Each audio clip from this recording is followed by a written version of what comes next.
जय संविधान। मैं प्रेम प्रकाश यादव। चुनाव हारने के बाद भाजपा ने अपनी खींच निकालने के लिए हिंदू मुस्लिम के बहाने इस देश के ओबीसी और एससी एसटी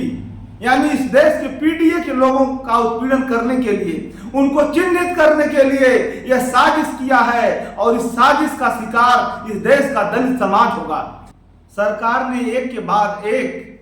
तुगलकी फरमान जारी किया। उन्हीं फरमानों में से एक फरमान,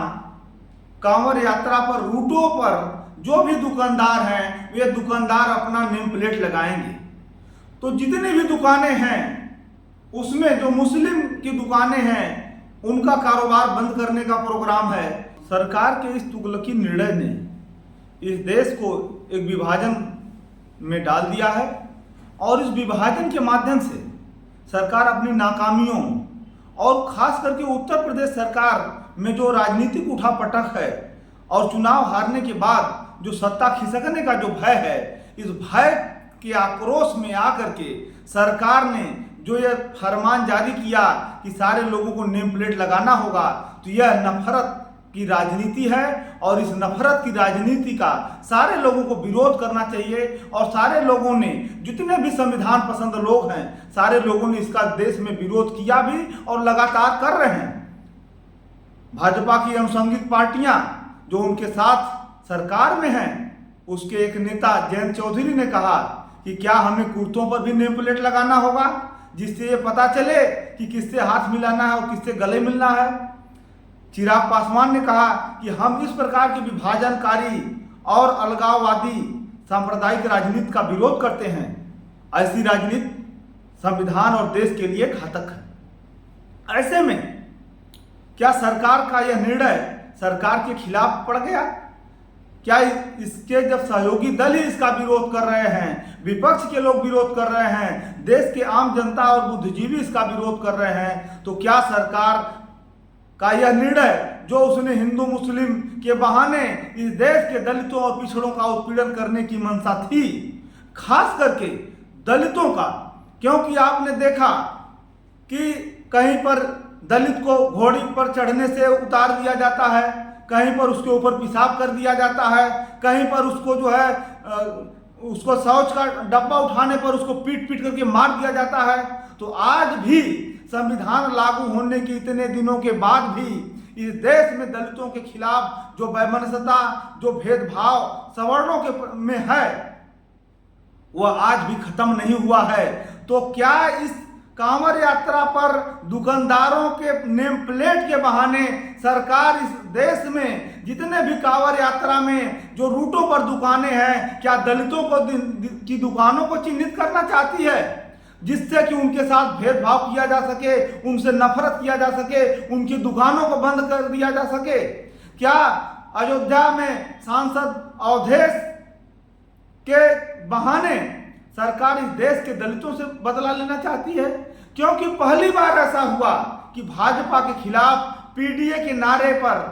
पीडीए के आह्वान पर इस देश का संविधान और लोकतंत्र बचाने के लिए इस देश का दलित पिछड़े के साथ कंधे से कंधा मिला करके पीडीए की अगुवाई में उनको वोट देने के लिए एक राय हुआ और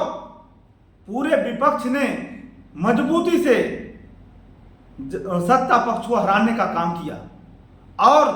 अगर सत्ता पक्ष ईवीएम, ईडी और सीबीआई की लूट और डकैती और चुनाव आयोग के साझेदारी से अगर विपक्ष बच गया होता तो आज देश में पीडीए की सरकार होती। बावजूद इसके किसी तरीके से जोड़ तोड़ चुनाव आयोग की साठगांठ से सरकार को बना लेने के बाद भी जब सरकार बौखलाई तो सरकार ने अपने तुगलकी फरमान से पीडीए के लोगों को आपस में फूट डालो और राज्य करो की नीति पर दोहन करने के लिए, उनका उत्पीड़न करने के लिए, उनका चिन्हितकरण करके उनको प्रताड़ित करने के लिए यह एक फरमान जारी किया है। और इस फरमान से इस देश के, इस प्रदेश के पिछड़ों, दलितों, अल्पसंख्यकों को यह समझना होगा कि यह पीडीए को तोड़ने की नीति है और इस नीति का, इस विभाजनकारी नीति का हमें विरोध करना चाहिए और सरकार को इस फैसले को वापस लेने के लिए मजबूर करना होगा। नहीं तो आने वाले दिनों में यह सरकार नफरत फैलाएगी और नफरत अगर सरकार फैलाती है तो हम आपस में एक नहीं हो पाएंगे। और आपस में जब एक नहीं होंगे तो हम परीक्षा के लिए जो सवाल हम उठाते हैं, जो पेपर लीक का जो सवाल उठाते हैं, वहाँ पर हम सारे स्टूडेंट होते हैं, तो क्या हम स्टूडेंट भी नेम प्लेट लगा करके परीक्षा देंगे? क्या कांवरिये जो इस देश में सरकार अगर नेम प्लेट लगवाना चाहती है तो सरकार कांवरियों पर नेम प्लेट अनिवार्य कर दे, जिससे इस देश के पिछड़े, इस देश के दलितों की आंखों की पट्टी खुल जाए कि इस देश का कोई भी अगड़ा, अगर पूरे कांवरियों का आकलन कर लिया जाए तो 1% भी अगड़ा यानी समण उस कांवर यात्रा में नहीं है। तो कांवर यात्रा में है कौन? कांवर यात्रा में इस देश का दलित और पिछड़ा समाज का लोग है। तो इस देश का 99% जब दलित और पिछड़ा कांवर यात्रा में है तो उनके नेम प्लेट पर, अगर कांवरियों के नेम प्लेट पर, उनके कुर्तों पर नेम प्लेट लग जाए तो ये पता चल जाए कि इस देश के लोग की कांवर यात्रा में जो लोग हैं तो क्या उन्हीं को चिन्हित करके उन्हीं के बाप दादाओं का उत्पीड़न किया जाएगा? सरकार की यह विभाजनकारी नीति अगर इस देश के कांवरियों को, इस देश के आम नागरिकों को समझ में आ गई तो उनसे पूछना चाहिए कि कांवर यात्रा पर रूटों पर जो तुम दलितों और पिछड़ों के कांवरियों के लिए नेम प्लेट लगा रहे हो, तो उस रूट से गुजरने वाले थाना प्रभारियों, उस रूट से गुजरने वाले जिलाधिकारियों, उस रूट से गुजरने वाले एसपी और डीएमओ के नेम प्लेट को भी तुम जारी कर दो कि कांवर यात्रा से गुजरने वाले रूटों पर कितने सवर्ण, कितने बैकवर्ड, कितने दलित डीएम हैं, कितने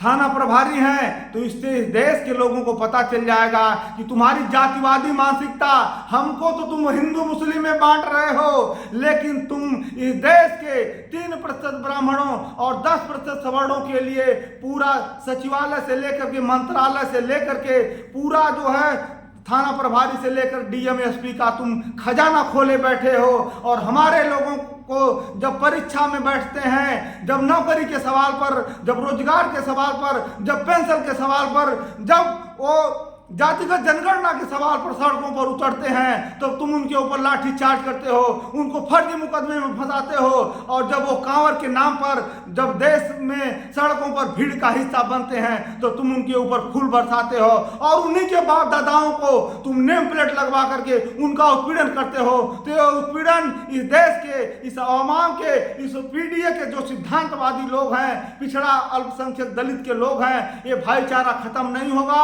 और तुम्हारी नफरत की राजनीति इस देश के लोग समझ चुके हैं और इस देश के लोग तुम्हारे नफरती फरमान और तुम्हारी तुगलकी फरमान का जवाब देंगे। और जवाब देना भी चाहिए। इस देश के संविधान के लिए, इस देश के लोकतंत्र के लिए, रोजगार, अमन चैन के लिए इस देश के लोगों को आगे आना होगा और आपको इस फरमान को वापस लेना होगा। इस देश की भाईचारा, अमन पसंद और संविधान विरोधी इस फरमान को संविधान और लोकतंत्र के लिए आपको वापस लेना होगा।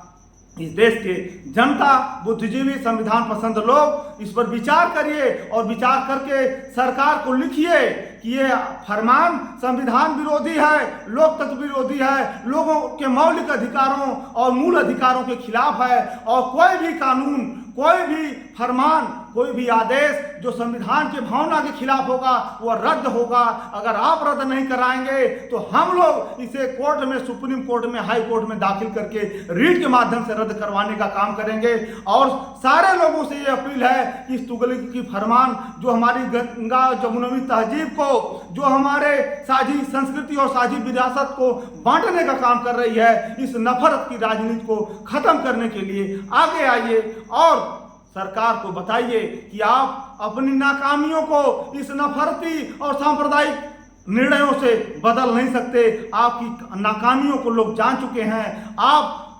लोकतंत्र पसंद लोगों के लिए, इस देश के संविधान के लिए रोजगार पर बात करिए, शिक्षा पर बात करिए, स्वास्थ्य पर बात करिए, उनके हक सम्मान की बात करिए, उसके लिए कानूनी प्रावधानों की बात करिए। आप नफरत के माध्यम से, आप सांप्रदायिकता के माध्यम से लोगों को बांट करके इस देश पर राज नहीं कर सकते हैं। साझी विरासत और साझी संस्कृति के लिए, पसंद लोगों के लिए आप नए कानूनों के माध्यम से लोगों को अमन चैन पसंद जिंदगी देने का काम करिए। आप लोगों को नफरत में बांट करके लूट डालो और राज्य करो, फूट डालो और राज्य करो की नीति को छोड़िए और इस तुगलकी फरमान को वापस लीजिए। धन्यवाद।